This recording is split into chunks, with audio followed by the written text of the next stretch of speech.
لا حول ولا قوة إلا بالله العلي العظيم. أعوذ بالله من الشيطان اللعين الرجيم. بسم الله الرحمن الرحيم. الحمد لله خالق العباد وصاحب البلاد ومصيب الجهاد وموجب النجات. ليس لأوليته ابتداء ولا لأوليته انتداء. والأول ولم يبل والباقي بلا أجل. خرت له الجبال ووحدته الشفاء. الصلاة والسلام والتحية والإكرام على النبي الأمي المكي المدني القرشي الحاشمي المطلبي السراج المضيء الكوكب الدري صاحب الوقار والسكينة المغفور بأرض المدينة على العبد الرسول المعين النبي الممجد المصطفى الأمجد أبي القاسم محمد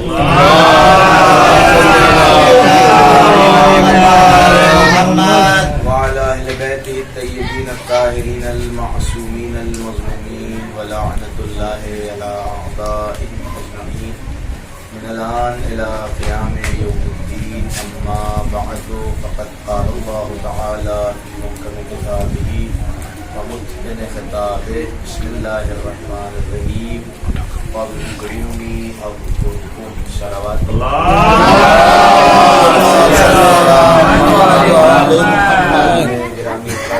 معزز سامعین واجب الاحترام مومنین، قبل از بیان گزارش ہے کہ امام زمانہ کے ظہور میں تعجیل کے لیے بلندرین صلوات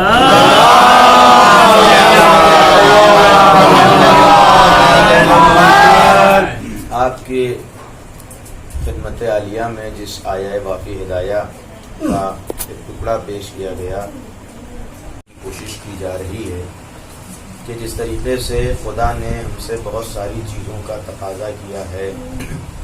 مثلا خدا نے ہم سے نماز پڑھنے کا تقاضا کیا، روزہ رکھنے کا تقاضا کیا، استطاعت کے بعد حج کرنے کا تقاضا کیا، تولا تبرع نہی از منکر، یہ تمام چیزیں جن کا تقاضا اللہ نے ہم سے کیا ہے. انہی تقاضوں میں ایک اہم ترین تقاضا اللہ کا قرآن کے آئینے میں یہ بھی نظر آتا ہے کہ فاذکرونی، میرا تذکرہ کرو. اور یہ فاذکرونی، لفظ فاذکرونی بتا رہا ہے کہ اللہ کو کتنا پسند ہے یہ تذکرہ. اگر آپ قرآن میں متعدد آیتوں کو دیکھیں تو پتہ چلتا ہے کہ شاید نماز کی اتنی تاکید نہ ملے جتنا ذکر الہی کی تاکید کی. اس لیے کہ ممکن ہے، اس کی وجہ بھی یہی ہے، ممکن ہے ایک آدمی نماز پڑھ رہا ہو لیکن ذکر الہی نہ کر رہا ہو. ممکن ہے، ایسا ہوتا ہے کہ ایک آدمی نماز پڑھ رہا ہو لیکن ذکر، کیونکہ جب نماز ہماری عادت ہو جاتی ہے تو پھر وہ نماز صرف عادت اور اٹھنا بیٹھنا ہوتی ہے، ذکر الہی نہیں ہوتی. اسی لیے اللہ نے حیت نماز پہ توجہ نہیں دی ہے. اللہ فرماتا ہے فاذکرونی، میرا تذکرہ کرو، میرا ذکر کرو. اس لیے کہ اگر تم ذکر الہی کی طرف متوجہ رہو گے تو خود وہ نماز بھی عبادت ہو جائے گی. خود وہ نماز جو ہے وہ بھی تمہارا ذکر الہی، چونکہ اللہ نے جو نماز ہمیں عطا کی ہے، کہا کہ نماز پڑھو. اس نماز کا اللہ کا یہ مقصد نہیں ہے کہ ہم اٹھیں اور ورزش کریں، اٹھیں بیٹھیں، رکوع میں جائیں اور سجدے میں جائیں، اٹھ کے کھڑے ہو جائیں. صرف یہ مقصد نہیں ہے، چونکہ اگر ورزش مقصد ہوتا تو ورزش کے لیے بہترین ٹائم صبح کا وقت ہے. صبح کے وقت آدمی ورزش کر لے. کام باز لوگ آج کل جو علم روز میں اور سائنس کی دنیا میں آتے ہیں تو وہ چاہتے ہیں کہ ہر چیز کا ایک لاجیکلی فائدہ دیکھا جائے. تو کہنے صاحب نماز کا لاجیکلی فائدہ یہ ہے کہ ورزش ہو جاتی ہے. اگر ہم اس نیت سے نماز پڑھ رہے ہیں کہ نماز یعنی ورزش ہو جائے تو پھر ورزش کا ثواب اللہ سے لیجیے گا، نماز کا ثواب اللہ سے لیجیے گا. ایک صلوات پڑھ دیں جو ہر چیز، ایک اور صلوات پڑھ دیں جو ہر چیز کا ایک لاجیکلی فائدہ ڈھونڈنے کے پیچھے لگے رہتے ہیں. صاحب اس کا لاجیکلی فائدہ کیا ہے، اس کا عقلی ہدف کیا ہے؟ تو اگر ہم یہ سمجھتے ہیں کہ نماز کا عقلی ہدف یہ ہے کہ صرف ریاضت بدن ہو جائے تو پھر معاف کیجیے گا یہ عبادت نہیں ہوگی، ریاضت ہوگی. اور اللہ نے ہم سے عبادت طلب کی ہے، ریاضت نہیں طلب کی. تو میں کہہ رہا ہوں کہ جتنی زیادہ قرآن میں ذکر کی تاکید ہے اتنی کسی اور چیز کی تاکید نہیں. حتیٰ نماز کے لیے بھی اللہ نے کہا, مقامات پہ تذکرہ کیا گیا اقیموا الصلاۃ, یا اس کے علاوہ اور بھی بہت ساری آیتیں, اس میں بھی اتنی تاکید نہیں جتنا ذکر کے لیے کہا گیا کہ ذکر کرو. کیوں؟ اس لیے کہ نماز کا بھی ایک ہدف ذکر الہی, کیونکہ ممکن ہے کہ ایک آدمی نماز میں ہو لیکن ذکر الہی نہ کر رہا ہو. مثلا ایک مثال میں آپ کی خدمت میں پیش کر دوں, بہت مشہور واقعہ ہے. جہاں کا ایک صاحب نماز پڑھا رہے تھے, تو نماز پڑھانے میں کبھی کبھی شک ہو جاتا ہے کہ صاحب تیسری رکعت ہے یا چوتھی رکعت ہے. تو ایک مولانا نماز پڑھا رہے تھے علیہ السلام, اور پیچھے جماعت پوری نماز پڑھ رہی تھی. اب نماز ایسے ہی تمام ہوئی تو مولانا بھی شک میں, پوری نماز بھی شک میں, کہ صاحب تیسری ہے یا چوتھی ہے. تو ایک صاحب جماعت میں سے آگے بڑھے, کہنے لگے مولانا میں پورے یقین سے کہہ سکتا ہوں کہ آپ نے 3 رکعت نماز پڑھی ہے. کہا کیوں؟ کہا مولانا میرے پاس دلیل ہے. ارے آپ پوری جماعت میرے پیچھے نماز پڑھی تھی, مجھے بھی شک ہے اور پوری جماعت کو بھی شک ہے, آپ اتنے یقین سے کیسے کہہ سکتے ہیں کہ میں نے 3 رکعت نماز پڑھی؟ کہنے لگے مولانا آپ کو نہیں پتا ہے, میری 4 دکانیں ہیں اور میں ہر رکعت میں ایک دکان کا حساب کرتا ہوں. تو میں ابھی تک 3 دکانوں کا میں نے حساب کیا تھا, ایک دکان کا حساب بچا. لیکن یہ بالکل سامنے واقع کامن سا واقعہ, میں نے اس لیے یہ واقعہ پیش کیا کہ آدمی ممکن ہے نماز میں ہو لیکن ذکر الہی میں مشغول.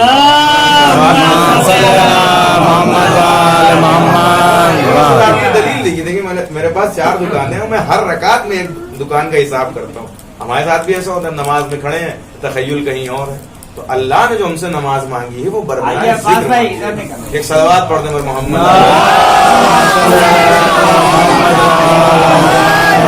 تو اللہ نے جو ہم سے نماز مانگی ہے وہ یہ نماز نہیں مانگی, بلکہ کہا خود نماز بھی ذکر الہی ہے. آپ دیکھیں نماز جو شروع ہو رہی ہے وہ ذکر سے شروع ہو رہی ہے. سب سے پہلے کیا ہے, حمد خدا کرو, اس کے بعد ذکر خدا کرو, یہ تمام چیزیں. اس کے بعد اللہ کہہ رہا ہے کہ ذکر کرو. ہمارا نماز بھی اللہ نے جو عبادت قرار دی ہے وہ ذکر الہی کی. کیوں؟ ذکر الہی کا فائدہ کیا ہے؟ دیکھیں بہت ساری آیات موجود ہیں جو ذکر الہی کا فائدہ بتاتی ہیں, جس میں مثلا ایک آیت یہ فذکر ان الذکر تنفع للمؤمنین. خود صاف لفظوں میں قرآن کہہ رہا ہے فذکر. عربی میں ایک صیغہ آتا ہے صیغہ مبالغہ. مبالغہ یعنی جس میں بہت زیادہ یعنی جس کی کوئی انتہا موجود ہو. اب قرآن نے یہاں پہ لفظ مبالغہ سے استفادہ کیا ہے. فذکر یعنی تم جتنا تذکرہ کر سکتے ہو, جتنا ذکر کر سکتے ہو اتنا ذکر کرو. کیوں؟ فإن الذکر تنفع للمؤمنین, اس لیے کہ یہی وہ ذکر ہے کہ جو مومنین کو فائدہ دینے والا ہے. یہی وہ ذکر ہے جو مومنین کو فائدہ. یعنی قرآن نے خود صاف لفظوں میں کہہ دیا کہ دنیا دوسری جگہ پہ فائدے تلاش کرتی ہے, اگر فائدہ تلاش کرنا ہے تو ذکر الہی میں فائدہ تلاش. اچھا ایک بات یہ بھی, یہ ساری باتیں جو قرآن کرتا ہے وہ ہمارے اعتبار سے کرتا ہے, ہمارے اعتدال سے کرتا ہے, چونکہ ہم بنیا قسم کے آدمی ہیں اور ہر جگہ جو ہے فائدہ تلاش کرتے رہتے ہیں. نہیں تو عبادت میں بنیا گیری نہیں ہونی چاہیے کہ صاحب ہم بیٹھ کے فائدہ ڈھونڈیں گے, اس میں فائدہ کیا ہے, کیونکہ اس نے ہمیں خلق کر دیا, یہی اس کا بہت بڑا احسان ہے. ہم اس کے بندے. اللہ نے ہی کہا, امام نہیں فرمایا کہ اگر جس دن تمہیں اس بات کا احساس ہو گیا کہ تم اس کے بندے ہو, اس کے بعد سے پھر یہ تمہارے ذہن میں سوال ہی اٹھنا ختم ہو جائے گا کہ یہ کیوں ہے, وہ کیوں ہے, فلاں کیوں ہے, ڈھکا کیوں ہے. بھئی ایک عام سا آدمی جب کسی کو اپنے یہاں غلام بناتا ہے تو ہماری جرت نہیں ہوتی کہ اس سے بڑھ کے سوال پوچھیں کہ آپ یہ کام مجھے کیوں دے رہے ہیں, بھئی ہم غلام ہیں اس کے. تو مسئلہ ہمارا یہ جو اللہ کی تقدیرات پر اعتراض کرتے ہیں کہ پروردگار ایسا کیوں ہے, ویسا کیوں ہے, یہ کیوں ہے, وہ کیوں ہے, اور اسے مرد کیوں بنایا, اسے عورت کیوں بنایا, اس پہ پردہ کیوں واجب کیا, اور اس پہ نماز کیوں واجب کی, اس پہ حج کیوں واجب ہے, یہ خمس کیوں ہے, یہ اس لیے بس ہوتا ہے کہ ہم نے ابھی تک اپنے آپ کو بندہ مانا ہی نہیں.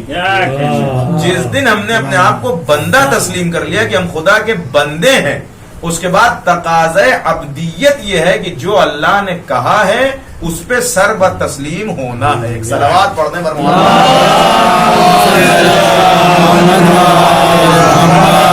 واضح سی بات ہے. تو ذکر الہی میرے عزیزوں, اچھا قرآن جو بار بار کہہ رہا ہے کہ اس میں یہ فائدہ ہے وہ فائدہ, اس کا ایک اہم ترین فائدہ یہ بھی ہے کہ مومنین کے لیے اللہ نے فائدہ بنایا. اچھا دوسرا فائدہ کہاں روایت میں قرآن میں بیان ہے, خود قرآن کہتا ہے کہ اللہ ذکر الہی کے ذریعے سے کبھی کبھی اپنے خاص بندوں کا امتحان لیتا ہے. اب دیکھیے امتحان کیوں لیا جاتا ہے؟ امتحان اس لیے لیا جاتا ہے کہ بندے کے مقام اور درجات کو عالی کیا جائے, بندے کے مقام کو بلند کیا جائے. کہ امتحان لینے کے بہت سے طریقے ہیں. اللہ کبھی جان کے ذریعے امتحان لیتا ہے, کبھی مال کے ذریعے امتحان لیتا ہے, کبھی اولاد کے ذریعے امتحان لیتا ہے, لیکن خود قرآن میں اللہ کہہ رہا ہے کہ اللہ کبھی کبھی ذکر الہی کے ذریعے امتحان لیتا ہے. اس ذکر کے ذریعے امتحان لے کر اللہ اپنے بندے کے مقام کو بلند کرتا ہے, اپنے بندے کے رتبے کو آگے لے جاتا ہے. بالکل واضح سی مثال میں قرآن کی نگاہ سے آپ کے سامنے پیش کر دوں اور گفتگو سمیٹوں. مثلا حضرت ابراہیم کے لیے قرآن کہتا ہے کہ حضرت ابراہیم کا اللہ نے امتحان لیا. علیکم السلام. ایک صلوات پڑھنے پر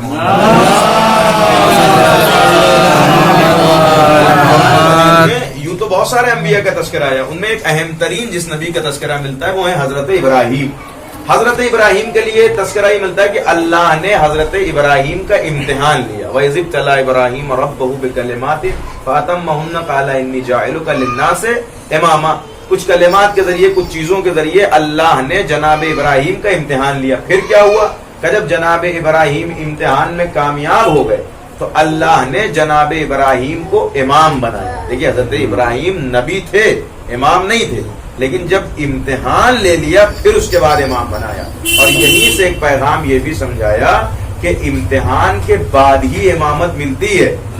امتحان لینے کے بعد ہی اللہ امامت دیتا ہے, کسی اور چیز کی بنا پر اللہ امامت نہیں دیتا. کہ ممکن ہے بہت ساری چیزیں ایسے ہی مل جائیں, مثلا ہو سکتا ہے نبوت کے بارے میں تذکرہ نہیں ہوا جبکہ عالم ارواح وغیرہ میں بھی ایک سلسلہ امتحان رہا ہے, لیکن امامت کے لیے اللہ نے یہی فرما دیا کہ اسی دنیا میں مقام امامت ایسے ہی نہیں ملے گا بلکہ امتحان لینے کے بعد ملے گا. آپ دیکھیں حضرت ابراہیم کے پاس اللہ نے اتنے سارے درجے دیے تھے.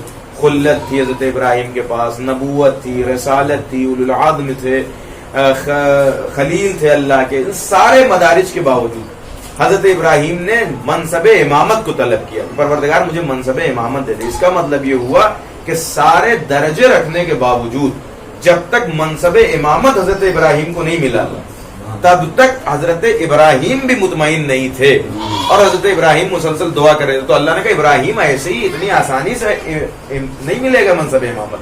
منصب امامت کے لیے تمہیں امتحان دینا پڑے گا. اور دونوں بات واضح ہو گئی کہ اگر امامت چاہیے, علیکم السلام, اگر امامت چاہیے تو پھر مناسب امتحان سے گزرنا پڑے گا, مدارج امتحان سے گزرنا پڑے گا. یہ کوئی امتحان نہیں جو S S P S S کا ہوتا ہے کہ ایک پیپر دے دیا گیا اور آپ کو ٹک لگانا. نہیں, اللہ جو امتحان لے چکے, اللہ جو درجہ دے رہا ہے, جو رتبہ دے رہا ہے وہ آسمانی درجہ اور رتبہ ہے. تو اسی لیے اب جو امتحان ہوگا وہ بھی معیار آسمانی پر ہوگا, وہ بھی عیار آسمانی پر ہوگا, وہ بھی میزان آسمانی پر ہوگا کہ اس امتحان آسمانی ہوگا. اور پھر اللہ نے کہا کہ ہم نے ابراہیم کا امتحان لیا. اب سنیے کہا کے ذریعے قرآن کہتا ہے کہ ہم نے ابراہیم کا پہلا امتحان ذکر الہی کے ذریعے لیا. یہ بات جہاں سے چل رہی ہے کہ اللہ ذکر الہی کے ذریعے کبھی کبھی امتحان لیتا ہے. تو اللہ کہتا ہے کہ قرآن میں اللہ نے حضرت ابراہیم کا امتحان ذکر الہی کے ذریعے لیا. کیسے لیا؟ اب تاریخ لکھتی ہے کہ حضرت ابراہیم ایک دن اپنے دمبوں کے ساتھ, کہ اکثر ہمارے انبیاء کا جو شیوا رہا تھا, اکثر انبیاء یا تو کھیتی وغیرہ یا پھر دمبے چراتے تھے. تو حضرت ابراہیم بھی دمبے چرا رہے تھے اپنی بھیڑ کے ساتھ, اور اپنی تمام بھیڑوں کے ساتھ دمبے چرا رہے تھے. ایک بہت ہی نہایت ہی خوبصورت و حسین و جمیل شخص وہاں پہ وارد ہوا اور کہتا ہے سبوح قدوس رب الملائکۃ والروح. حضرت ابراہیم نے جیسے ہی یہ جملہ سنا فوراً اس کی طرف متوجہ ہو کہتے ہیں کیا تو میرے پروردگار کا ذکر کر رہا تھا؟ ذکر الہی کی اہمیت دیکھیں میرے بھائی. کیا تو میرے رب کا تذکرہ کر رہا تھا؟ کیا تو میرے اللہ کا تذکرہ کر رہا تھا؟ اس نے کہا ہاں میں ذکر الہی کر رہا تھا.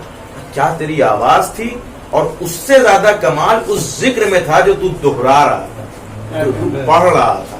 تو کہا کہ تو ابراہیم تم مجھ سے کیا چاہتے ہو؟ کہا میں یہ چاہتا ہوں کہ ایک مرتبہ اور میرے اللہ کا نام دے. آپ دیکھیں یقیناً جو اس درجے کو ہوتا ہے وہی ذکر الہی کی اہمیت سمجھتا ہے. ایک مرتبہ اور میرے خدا کا نام دے. تو اس نے کہا ابراہیم مفت میں نام نہیں لوں گا, فری میں نام. دیکھیں یہ ہو رہا تھا امتحان. کہا ابراہیم میں فری میں نام نہیں لوں گا, ایسے تھوڑی نام لوں گا, میں زحمت کروں گا اللہ کا نام لینے میں, تذکرہ کرنے میں, تم اس کے بدلے میں مجھے کیا دو گے؟ تو ابراہیم نے کہا یہ جو بھیڑیں تم دیکھ رہے ہو ان میں سے میں آدھی بھیڑیں تمہیں دے دوں گا. اب اس نے جیسے ہی آدھی بھیڑوں کی بات سنی اس نے پھر کہا سبوح قدوس رب الملائکۃ والروح. ابراہیم نے کہا یہ آدھی بھیڑیں تمہاری. پھر حضرت ابراہیم کہتے ہیں لیکن ابھی بھی میرا دل بھرا نہیں ہے, اگر تم ایک مرتبہ اور اسی کو دوہرا دو تو میں تمہیں یہ آدھی بھیڑیں اور دینے کے لیے تیار ہوں. اب اس نے پھر کہا سبوح قدوس. ممکن ہے یہ بات آپ کی سنی ہوئی ہو لیکن ایک نتیجہ دینا چاہتا ہوں. سبوح قدوس رب الملائکۃ والروح. جیسے ہی آدھا کہا پھر جناب ابراہیم نے کہا کہ یہ آدھی بھیڑیں بھی اب تمہاری ہوگی. لیکن آپ دیکھیں قلب ابراہیم کا ابھی بھی ذکر الہی سننے سے میرا دل بھرا نہیں. تمہیں ان بھیڑوں کو چرانے کے لیے ممکن ہے کسی خادم کی ضرورت ہے, تو اگر تم ایک مرتبہ اور کہہ دو تو میں تمہارا غلام بننے کے لیے تیار. پھر اس نے کہا سبوح قدوس رب الملائکۃ والروح. حضرت ابراہیم نے کہا بتاؤ, میرا دل تو بھرا نہیں ہے, لیکن چونکہ اب میرے پاس جو کچھ تھا حتیٰ میں نے اپنی نفس بھی تمہارے لیے ذکر الہی کے نام پہ قربان کر دیا. اب تم جو مجھے چاہو جہاں چاہو لے چلو, جہاں چاہو مجھے لے چلو, میں تمہارے ساتھ چلنے کے لیے تیار ہوں چونکہ میں تمہارا غلام بن چکا ہوں. تو ایک مرتبہ اس حسین و جمیل شخص نے کہا ابراہیم اللہ نے اس ذکر کے ذریعے سے تمہارا امتحان لیا تھا. اور کی جگہ اللہ نے اس ذکر کے ذریعے سے تمہارا امتحان لیا تھا, اور میں جبریل جو وحی الہی لے کر آتا ہوں, میں خدا کا بھیجا ہوا مرسل ہوں, اور میں تمہارا امتحان لینے کے لیے آیا تھا. تم اپنے امتحان میں کامیاب ہوئے. اللہ یہ دیکھنا چاہتا تھا کہ تم ذکر الہی کو کتنا پسند کرتے ہو. کیا ذکر الہی پر اپنے مال کو فوقیت دیتے ہو یا اپنے مال پر ذکر الہی کو فوقیت دیتے ہو؟ اللہ نے یہ تمہارا مال بھی تمہیں واپس کیا, اور اس ذکر الہی کے امتحان کے نتیجے میں تمہیں منصب امامت سے بھی عطا کیا, تمہیں منصب امامت بھی عطا کیا, تمہارا رتبہ بھی بڑھا دیا. آپ نے غور کیا میرے عزیزوں؟ حضرت ابراہیم کو خلیل خدا کہا جاتا تھا, یعنی کیا, خدا کا دوست. تو ابراہیم نے دوستی کا تقاضا یہ دکھایا کہ اپنے دوست کا ذکر سننے کے لیے ابراہیم نے اپنے مال کی پرواہ نہیں کی, اور اپنا سارا مال اپنے دوست کے ذکر پر قربان کر دیا. وہیں سے یہ سیرت ملی کہ اگر کوئی کسی سے محبت کرتا ہے تو اس کے ذکر کے نام پر اپنا مال قربان کر دیتا ہے. غور کیجیے گا بھائی, اللہ نے حضرت ابراہیم کا جب امتحان لیا تو مال کے ذریعے لیا. بھائی اللہ کو کہنا چاہیے تھا ابراہیم میرا ذکر سب کچھ اپنی جگہ ہے, لیکن تمہیں بھی تو اپنی روزی روٹی چلانی, یہ کون سا طریقہ ہے کہ اپنا سارا مال میرے ذکر پہ قربان کر رہے ہو؟ کہ یہیں سے معیار محبت سمجھایا گیا ہے کہ اگر کوئی حقیقی چاہنے والا ہوگا تو وہ اپنے دوست کے ذکر کے نام پر اپنا تمام مال قربان کر دے گا. اب ہم سے نہ پوچھئے کہ یہ ذکر حسین میں اتنا خرچ کیوں کرتے ہیں, اس لیے کہ یہ سیرت قرآنی ہے. ابراہیم اپنے خلیل کے لیے جب سب کچھ لٹا سکتے ہیں تو ہم اپنے حسین کے لیے سب کچھ کیوں نہیں قربان؟ ایک صلوات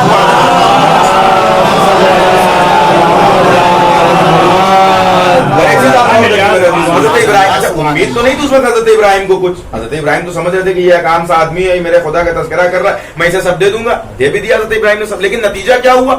خدا نے حضرت ابراہیم کو وہ سارا مال واپس کر دیا. غور کیا آپ نے؟ ایک بات یہاں سے یہ بھی پتا چلی, جو اپنے حبیب کی محبت میں مال لٹائے تو تقاضۂ خداوندی یہ ہوتا ہے کہ یہ اس کا مال اسے واپس کر دیا کرتے ہیں. اب سمجھ میں آیا کہ ہم پورے سال ادائے حسین میں کبھی تبرک کے نام پر لٹاتے ہیں, کبھی مجلس کے نام پر لٹاتے ہیں, کبھی زیارت کے نام پر لٹاتے ہیں, پھر بھی ہمارے ہاتھوں میں کٹورے نہیں آتے ہیں. اس لیے کہ ہم کو پتا ہے کہ غم حسین میں گیا ہوا مال واپس آ جاتا ہے. اسی لیے میرے عزیزوں, پوری دنیا میں آپ کو ممکن ہے ایسے بہت سارے لوگ مل جائیں جو یہ کہیں مولانا پہلے ہم بہت غریب تھے لیکن ہم نے فلاں مجلس کرانا شروع کی, ہم نے عزاداری میں خرچ کرنا شروع کیا تو آج ہم امیر ہو گئے. لیکن کوئی ایسا نہیں ملے گا جو کہنے لگے کہ پہلے ہم بہت امیر تھے, عزاداری میں خرچہ کرتے کرتے غریب ہو گئے. اس لیے کہ یہ امام حسین علیہ الصلوۃ والسلام کی محبت میں گیا ہوا مال واپس آ جاتا ہے. اس لیے کہ یہ تقاضے قرآنی. آپ دیکھیں حضرت ابراہیم نے جو اپنے حبیب اپنے محبوب کے نام پر مال لٹایا وہ سارا مال واپس آیا, اور ان کا مقام بھی بڑھ گیا, ان کا رتبہ بھی بڑھ گیا. اور یہیں سے پتا چلا کہ اگر انسان محب جس کی محبت اللہ نے واجب کی ہے اس کے لیے کچھ خرچ کرے تو وہ کبھی بھی رائے گا نہیں جاتا ہے بلکہ واپس آ جاتا ہے. اچھا یہ تمام چیزیں جو ہم لوگ خرچ کرتے ہیں اس کی بھی ایک دلیل ہے. امام نے خود فرمایا کہ ہمارے شیعوں کی جہاں اتنی پہچان ہے کہ 51 رکعت نماز پڑھتا ہوگا, یہ کرتا ہوگا, وہ کرتا ہوگا, حسن اخلاق سے پیش آتا ہوگا, حسن جواد سے پیش آتا ہوگا, وہیں ایک امام نے علامت یہ بھی بتائی. فرمایا شیعتنا المتبادلون فی ولایتنا, فرمایا ہمارے شیعہ کی ایک پہچان یہ جو ہماری ولایت کے نام پر خرچ کرتا ہے. ایک صلوات پڑھنے پر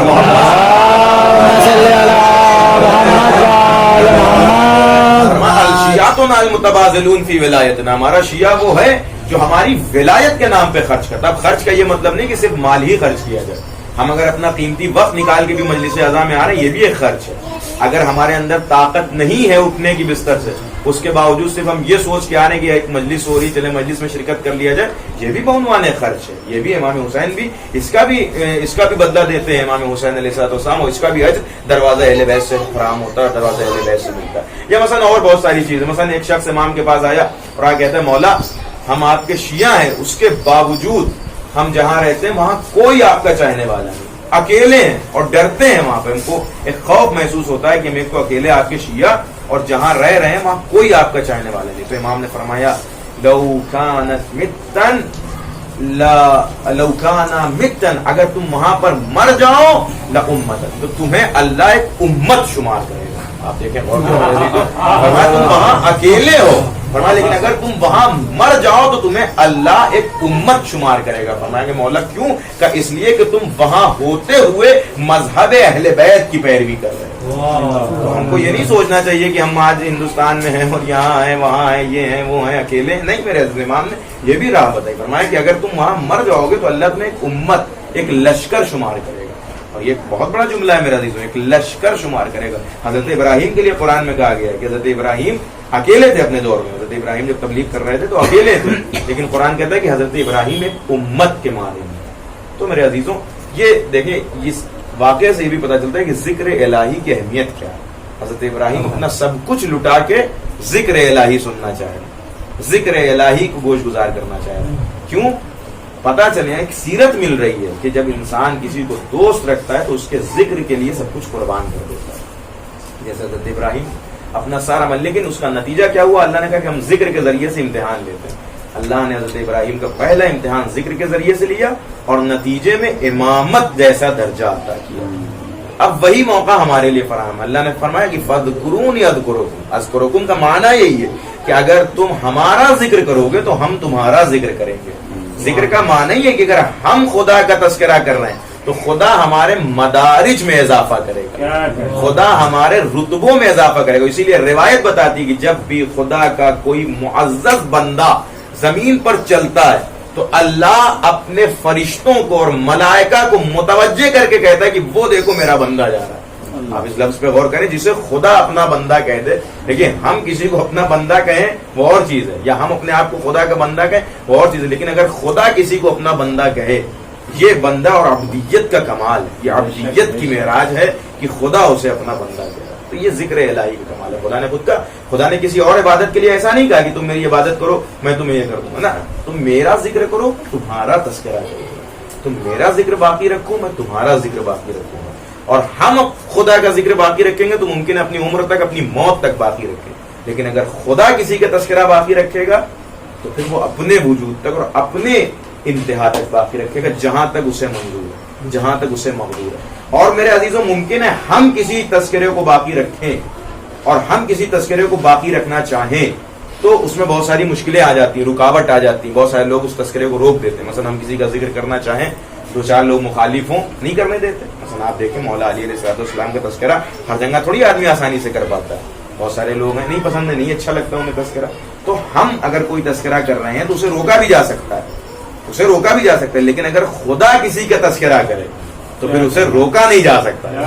اور اس کی بلند اور سب سے واضح دلیل ذکر حسین. آپ دیکھیں 1400 سال ہو گیا ذکر حسین پر اور اتنی کوششیں کی گئی روکے جانے کی، نہ جانے کون کون سی قوتیں صرف کر دی گئی، دولت کی قوت لگا دی گئی، حکومت کی قوت لگا دی گئی، میڈیا کا دور لگا دیا گیا کہ ذکر حسین ختم ہو جائے. لیکن نہ کل ذکر حسین رکا تھا نہ آج ذکر حسین رکا. کیوں؟ اس لیے کہ اس کی بقا کی ذمہ داری پروردگار نے. تم میرا تذکرہ کرو گے تو میں تمہارا تذکرہ کروں گا. کیوں؟ یہ ذکر حسین کی بقا کی ذمہ داری پروردگار نے. تو میرے عزیزوں کائنات گواہ ہے کہ کوئی بھی کتنی بھی کوشش کر لے ذکر حسین نہیں روکا جا سکتا. ذکر حسین اگر روکنا ہے تو اس کا مطلب اگر ذکر حسین روکنے والا سامنے آ رہا ہے تو وہ کسی ہم جیسی قوم کے مقابلے میں نہیں آ رہا ہے، بلکہ خدا کے مقابلے میں آگے کہہ رہا ہے پروردگار ہم تیرے ذکر کرتا ہے، تیرے عطا کردہ ذکر کو روکنا چاہتے ہیں لیکن نہیں کرتے. اللہ نے پہلے ہی کہہ دیا ہے کہ ہم تمہارا تذکرہ باقی رکھیں، ہم تمہارا ذکر باقی رکھیں. کیوں نہ ہو میرے عزیز اس لیے کہ حسین بھی کسی ایسی شخصیت کا نام نہیں ہے. حسین نے بھی ذکر خدا، ہم نے کہا نا کہ ہم ذکر جو کرتے ہیں وہ اپنے وجود تک کرتے ہیں، جب تک ہماری زندگی ہے. ہمارے یہاں مرنے کے بعد امکان نہیں پایا جاتا. لیکن حسین ایسے ذاکر خدا ہیں جنہوں نے ذکر خدا میں ایک لمحہ بھی کمی نہیں کی. حتیٰ آپ دیکھیں سر و تن میں جدائی ہو گئی، اس کے باوجود نوک نیزہ پہ قرآن کی تلاوت ہو گئی. آپ دیکھیں حسین سے بڑا کوئی ذاکر ہے خدا کا؟ تمام خطیب جو ذکر کریں گے وہ ممبر پہ جا کے کریں گے. ممبر پہ جا کے ذکر کرنا کمال نہیں ہے، نوک نیزہ پہ ذکر خدا کرنا ہے. حسین جو ذکر کر رہے ہیں نوک نیزہ پر، یہ ذکر خدا یہ یوں ہی نہیں ہے میرے عزیزوں. یہ حسین بتا رہے ہیں کہ اے اللہ، میں نے اپنے آخری حد تک، یعنی جہاں تک اس دنیا میں کر سکتا تھا میں نے ذکر. اور یہ کرم ہے امام حسین کا، یہ جو آج تک ہم تک ذکر خدا باقی ہے، یہ امام حسین علیہ الصلوۃ والسلام. نوک نیزہ پہ جا کے امام حسین قرآن کی تلاوت کر رہے ہیں، ذکر خدا، اور دنیا کو بتا رہے ہیں کہ قتل حسین سے ذکر خدا نہیں رک سکتا. ذکر خدا کل بھی زندہ تھا اور آج بھی زندہ ہے. اور بعض علماء لکھتے ہیں کہ امام حسین نوک نیزہ پہ سورہ کہف کی تلاوت کر رہے تھے، اس کا ایک ہدف یہ بھی تھا کہ زمانہ کم سے کم اس موجز نما سر کی طرف متوجہ ہو. اللہ کیوں؟ کہ اس لیے کہ ناکوں پر میری مائیں اور بہنیں بے ردا، جب میں کٹے ہوئے سر سے تلاوت کروں گا تو لوگ زیادہ تر میری طرف متوجہ ہوں گے اور میری بہنیں اتنی دیر کے لیے بے حرمتی سے بچیں. آپ سوچیں کتنا زیادہ حسین کو خیال تھا شہزادی زینب کی بے رضائی. حسین نوک نیزہ پہ تلاوت کرے، لیکن میرے عزیزوں جہاں صبر کی یہ انتہا تھی وہاں ظلم بھی اپنے آخری مرحلے پہ تھا. ملعون شمر نے امام حسین کا سر جناب زینب کے ناکے کے برابر میں رکھا تھا. شہزادی نے شمر کو بلایا اور بلایا کہ اے شمر، اس سر کو آگے لیتے جا، سر کو آگے لیتا جا. اس لیے کہ شہزادی جانتی تھی کہ سر حسین تلاوت کر رہا ہے، لوگوں کی توجہ ادھر رہے. لیکن شمر مسکراتا ہوا کہتا ہے زینب یہ سر تو یہی رہے گا تاکہ لوگ اس سر کو بھی دیکھیں اور تمہیں بھی دیکھیں. ارباب رضا، تاریخ کہتی شام کا بازار تھا، بے ردا شہزادیاں تھی اور ایک ندا آ رہی تھی، حاض ہی سبا من بنات رسول اللہ، یہ رسول کی بیٹیاں انہیں دیکھو. اے ارباب ازا، وہ زینب جس نے اکبر کا کلیجہ دیکھا بد دعا کے لیے ہاتھ نہ اٹھایا، وہ زینب جس نے قاسم کا پامال لاشا دیکھا بد دعا کے لیے ہاتھ نہ اٹھایا، وہ زینب جس نے اپنے بھائی کے صدر مبارک پر شمر کی بے حرمتی دیکھی لیکن بد دعا کے لیے ہاتھ نہ اٹھایا، وہ زینب جس نے عباس کے شانے دیکھے بد دعا کے لیے ہاتھ نہ اٹھایا، وہ زینب جس نے بیمار کی پشت پہ درے دیکھے بد دعا کے لیے ہاتھ نہ اٹھایا. تاریخ لکھتی وہ زینب جب کربلا سے کوفہ اور کوفے سے شام آئی، شام میں عجیب بے حرمتی تھی، شرابیوں کا ہجوم تھا. زینب نے کہا اے فضہ قریب آؤ، اے ام لیلہ قریب آؤ، اے رباب قریب آؤ، میں بد دعا کے لیے ہاتھ اٹھاتی ہوں، تم سب آمین کہنا. نہ جانے علی کی بیٹی پہ کون سا وقت آ گیا کہ اتنے بڑے بڑے مظالم دیکھنے کے باوجود علی کی بیٹی نے بد دعا نہیں کی. لیکن شام میں کیا ایسی مصیبت آئی. زینب کہی اے بیویوں، میں بد دعا کے لیے ہاتھ اٹھاتی ہوں، تم سب آمین کہنا. ساری بیویاں قریب آئی. زینب ابھی ہاتھ اٹھا کے بد دعا کرنا چاہتی تھی، نگاہ سر حسین پہ پہنچی، دیکھا سر حسین سے آنسو روا دوا ہے. شہزادی نے کہا اے بھیا، اگر تمہاری یہی رائے ہے کہ زینب بے رضا دربار میں چلی جائے تو زینب جا رہی ہے، لیکن اے بھیا زینب کے ثبات قلب کے لیے دعا کرنا، کہیں زینب مر نہ جائے. اور یہ کام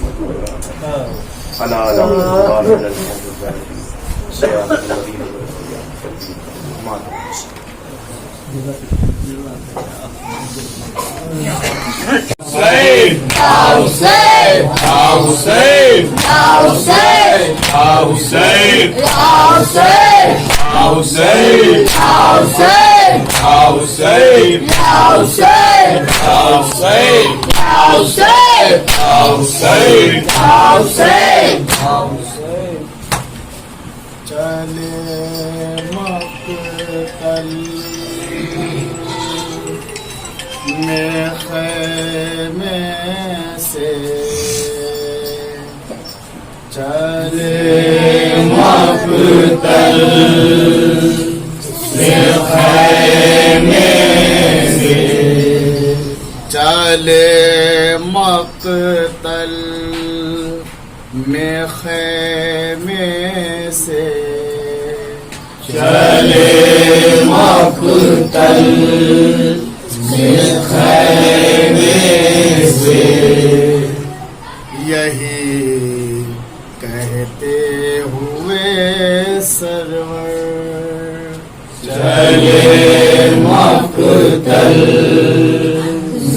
خیمے سے یہی کہتے ہوئے سرور چلے مقتل سے خیمے میں یہی کہتے ہوئے سرور چلے مقتل سے یہی کہتے ہوئے سرور چلے مقتل سے خیمے سے یہی کہتے ہوئے سرور مجھے آواز تو اکبر مجھے آواز تو اکبر مجھے آواز تو اکبر مجھے آواز تو اکبر کہاں ہو اے میرے نور نظر آواز تو مجھ کو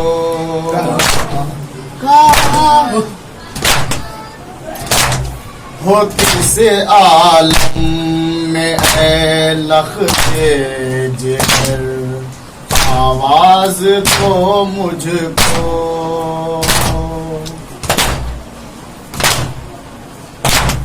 بڑی مشکل میں ہوں جانے پہ آواز دو مجھ کو بڑی مشکل میں ہوں جانے پہ آواز دو مجھ کو تنہا ہے اب مقتل میں کھانے کے لیے ٹھوکر مجھے آواز تو اکبر مجھے آواز تو اکبر مجھے آواز تو اکبر مجھے آواز تو اکبر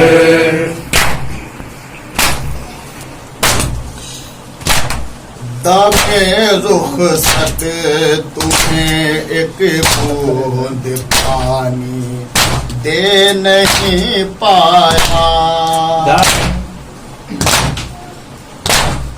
ادوے مصطفیٰ نے کچھ ترس تم پر نہیں کھایا کوئی کچھ پوچھنے کے واسطے ہم سے نہیں آیا کوئی کچھ پوچھنے کے واسطے ہم سے نہیں آیا مجھے آواز سے اپنی سہارا دو میرے دل پر مجھے آواز تو اکبر مجھے آواز تو اکبر مجھے آواز تو اکبر مجھے آواز تو اکبر جگر کے ہو گئے ٹکڑے میرے قاسم کے مرنے سے قبر ٹوٹی ہے عباس سے دلاور کے گزرنے سے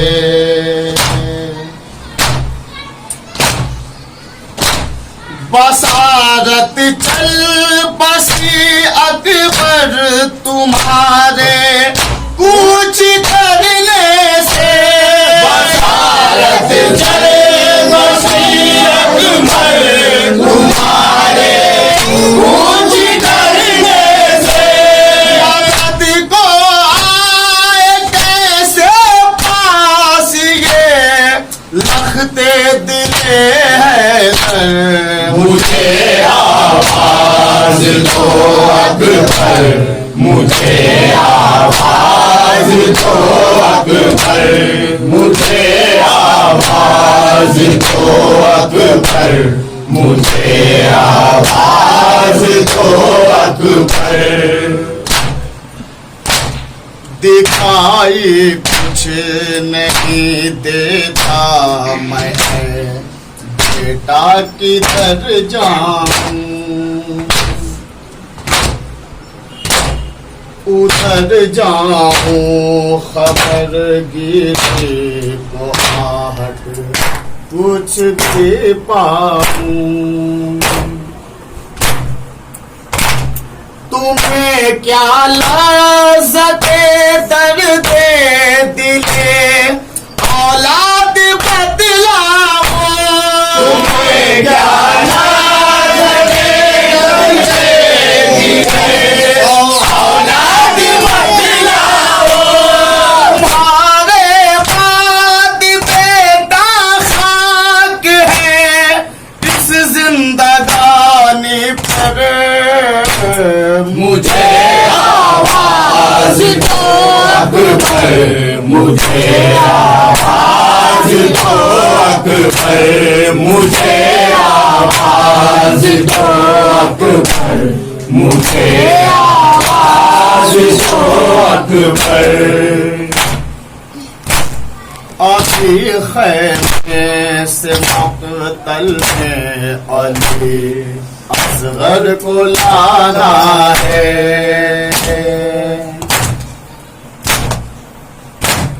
اسے سوکھے گلے پر حرملا کا تیر کھانا ہے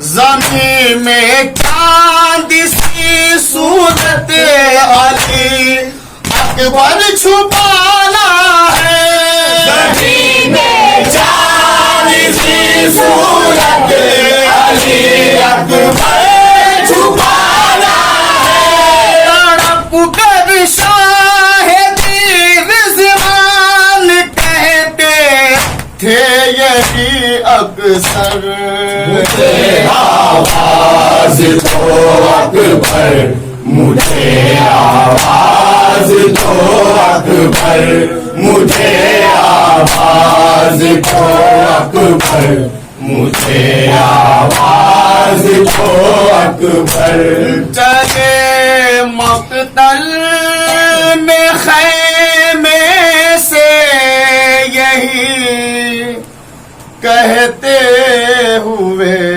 سرور حسین حسین حسین حسین حسین